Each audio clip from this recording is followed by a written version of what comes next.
I left my city to another city, interviewing a European lawyer, knowing why Nigerians who moved into Europe excel so fast. And here is what he has to say. And here with me is Chief Mali. Chief Mali. He's a Nigerian exploring and doing well in Belgium. And today we are here to hear from him, his life, how he was able to move from Nigeria to Belgium, and his career, everything about Belgium. So definitely we'll hear from him today. Chief. Oh. We love to know how were you able to move here from Nigeria. We know it's really difficult traveling abroad. Yeah. Especially when you are not financially buoyant. How were you able to do all of this amidst the difficulty back home in Nigeria? Well, actually, first of all, I moved in 2020, October of 2020, and if you're familiar with it, that was when we had the COVID-19. Yeah. So, like a lot of lockdown at the time and all, with a bad exchange rate too then. It wasn't very easy at all, but with the help of family and friends, we were able to raise some money and then the travel happened. And also, the time I moved there, if you are still if you have good memory, the exchange rate at the time wasn't so bad as it is now. Yeah, I think that's true. I think around that time should be around 300, 400. Yeah. So it wasn't so much money at the time. Again, you could even say it was expensive, but it wasn't so much money at the time with having to pay an application fee. My application fee then was like 40,000. But right now, I think it's around 160,000. Yeah, I think it's 90 euros currently. Yeah, exactly. So it was around 40,000 then. It was still 90 euros, but the equivalent was 40,000. Okay. And I was able to pay with my Nigerian card. Okay. Yeah. And now it's not possible. Yeah, you can't pay with your Nigerian card now. Yeah. And the cost in terms of moving, it was high at the time. It was like everything was around 5 to 6 million naira then. But with the help of family and friends, like I said, I was able to cross over. After paying school fees, the blocked account, and you have to pay school fee before moving in, or you pay while you're here? Oh, at the time, ours was immediately you landed. 2 weeks after landing, you had to pay, and it was a master's in philosophy. Then it was about 3,300 euros then. And for those who really love to move in here, in Belgium, it's possible for you to move in here and pay while you are here. I think it also depends on the program and the school. So you have to also check the website of the school you intend going, or where you intend doing your studies. That's true, because there are student jobs to do. So when I came, my first job was takeaway. And at the time, I know they have like electric bicycles for people now, but at the time we were using manual bicycles. Yeah, I did that for 1 month. Between November and December, winter time, it was really cold. Then I stopped after 1 month because it was really hard, really cold, very cold, and then it was hard to do paddling and climbing hills. And considering the fact that you are coming from a very hot country, now you are experiencing another weather. Exactly. Excuse me. So it was a bit hard to do. And after that, someone introduced me to Puts Bureau, the cleaning company in Leuven. And I went there. They took me. So gave me like 13 hours at first. Was that your first application or your second application? I think that was my first application after takeaway. So I started with the cleaning. I did that for the duration of my studies. I did 2 masters within 2 years. Oh, beautiful. 2 years and a half thereabout. Masters in philosophy and then masters in law. Oh, masters in law.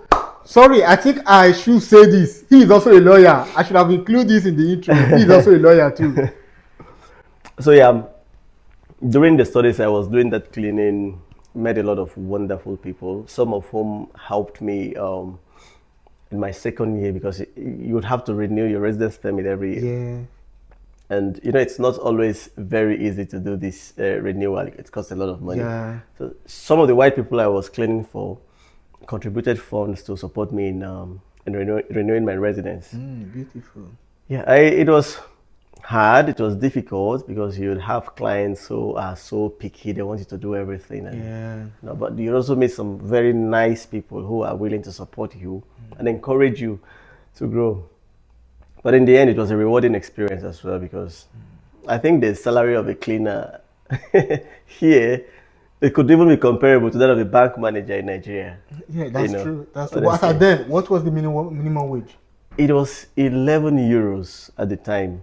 But you'd have some people paying 12 euros, but you also get like meal vouchers Yeah. for days what was Was around there 4 euros per day. deduction after probably at the end of the month, probably tax or some But for students? students, mostly you don't pay taxes per se. There's this thing they call social contribution. I think it was about 25 euros monthly that they take from your salary as part of your contribution to the social welfare of others. So it wasn't too much then. Plus, well, the law is to work maximum of 20 hours in a week. But somehow we could juggle it with, get like additional 5 hours thereabout. From another Yeah, place. from other areas and all. So that really helped. How was life after studies? Was it that easy for you to get job? And now that you are not a barrister, practicing barrister, not just barrister, practicing, was it very, very easy for you to just get the job after your studies here in Belgium? Well, getting a job it was very hard, honestly. Because it took me 7 months to get the first offer. And this was after about applying for close to 120 jobs on Oh LinkedIn my alone. God, Yeah. 120. Yeah. So it was really messy because I was beginning to consider the idea of maybe relocating to another country already at the time because the jobs were not coming. Oh, And with this search year thingy, you had only 1 1 year. year, after your studies to find a job. Otherwise, you may have to go back to your country or enroll to study again. And I was already tired of studying at Studying. first and then doing the menial jobs, cleaning and all. Well, you could get money from it, but it was tiring at that point. And after doing it for 2 years and a half. But luckily, 7 months after, I got an offer with the company I'm currently working with now. Oh, And great. yeah, it's been good so far, honestly. Because if I think back at how it was 5 years ago, or even 4 years back, and how it is now, well, I believe it's rewarding if you stick to your study plans, get those certificates, and then build on your skills, and in fact, do some additional learnings to boost your CV, and something comes up. That's if you are not quick with learning languages and all. Okay. Yeah. So what you're saying, Nelson, that there could also be a language barrier. Yes, yes. For most jobs, they require you to be bilingual. And by that, I don't mean English and another language. They want you to speak French and And Dutch, Dutch. you know. Okay. For those, for the sake of clarity, here in Belgium, Belgium is divided into three regions, right? Yeah, yeah. The Brussels, the Wallonian, and the Flanders region. In the Flanders region, that's where they speak English, while in the Wallonian region is where they speak French, right? If I'm No, correct. actually, in Flanders, they speak Dutch, but Okay. everyone understands English there, mostly. Yeah. Then in Wallonia, is French French. majorly. I just moved to Wallonia now, and Okay. I get to speak French a lot these days because most people don't speak English around here. Yeah. And then in Brussels, you find a mix of English and English, Dutch, Dutch and and French. French. Yeah. French mostly. Plus, there is a smaller region of Belgium that most people don't talk about, and that's the German region. Oh. Yeah. So there's a small German community kind of attached to the French community, but it's an autonomous community of Germans in Okay. Belgium. So the three regions that they mentioned mostly are like the major ones. So Okay. the Germans are like the minority in this Okay. place, but Okay. it's a community, an autonomous community recognized here in Belgium as well. So how has been life for you living in Belgium outside being a student? And again, you moving from one region to the other. How is life in general? Oh, life after studies. I think life is more. expensive when you're no longer a student. Because if you're a student, you have this reduction in everything. You don't pay the same as others when getting train tickets and all. But once you start working, you're no longer a student. You'd have to pay a lot of money. Like you pay like people who are already working, even when you have not gotten a job. So it's not fun and it's fun. So it's a mix of Yeah. fun And again, you all. cannot cheat the system here. Yeah, that's You no can't, way. you can't hide anything. They'll catch They will you. definitely know it. They'll definitely know. Yeah.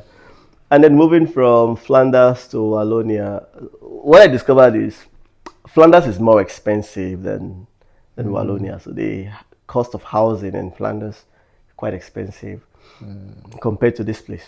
And the money I was paying for a studio in Leuven, you could get a one-bedroom apartment with that money around here. So it's that. And on the other side, in terms of administration, I think you'd find it easier in Flanders. Okay. Well, in Leuven, for example, you could easily file things at the commune and get it. But here, I tried to do a change of address during the summer prior to my travels now. And I couldn't do it because the commune, the guys responsible at the commune here went on holidays. Oh.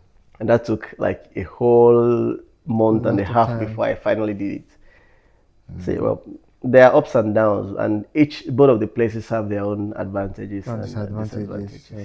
For those who want to come to Belgium, probably from Africa, what's your advice for them? Do you really want them to come? And again, those who want to study what you studied, what's your advice for them? And can you possibly just briefly explain the mode of application and how to get to where you are now? Yeah, first of all, for those who want to come to Belgium, don't come as an illegal. Don't go and pass Sahara Desert or something because life is going to be so hard for you. So don't do pass it. through Mediterranean Sea, please. Yeah, don't be an illegal migrant. If you want to be a student, I mean, the admission cycle runs from November till 31st of March, I think. I'm not very familiar with the procedures anymore. But now, a lot of depending things on the have program changed. and also the school, but usually from mid-October to Okay. March. Oh, okay, yeah. So, and a lot of things have changed now with the application and all. Before you had to do results verification online and all, but Yeah. these days I think they give waivers for it now. You don't have to verify your results if you have the legalized documents from the embassy and all. So, well, the schools are there. People can look up the courses they want to take. Masters, check the course requirements, and then submit the applications. And if they meet the requirements, of course, they will be taken. As at the time you came, you said you spent Roughly 6 million. 6 million naira. Yeah. But now, I guess it will still be within that same range. No, I guess no, it's not. Why? It also depends on the program too. Yeah, why my went to 6 million was because I did blocked accounts. Okay. So I didn't use the sponsorship route. So the blocked account thingy that took it up to that amount. Okay. Yeah. Okay. With block account now, you really have to pay very, very much. To be close I to think, 20 million. 20 million now. It will be close to it because blocked account is like, is it 12,000 now? 12 to 13,000 euros. Oh, 10,000 euros. That will be about 16 million naira. So we Just always for advise time. that you use the sponsor route. It's very easy. And again, I think I dropped a video on how you go about that in my channel. We are interviewed an Indonesian who is currently studying here as an international student. You can also check that out. Thank you so much, Chief Mali, and we are really happy to see you. I hope to meet you again. Thank you, so Eric. much. Take care.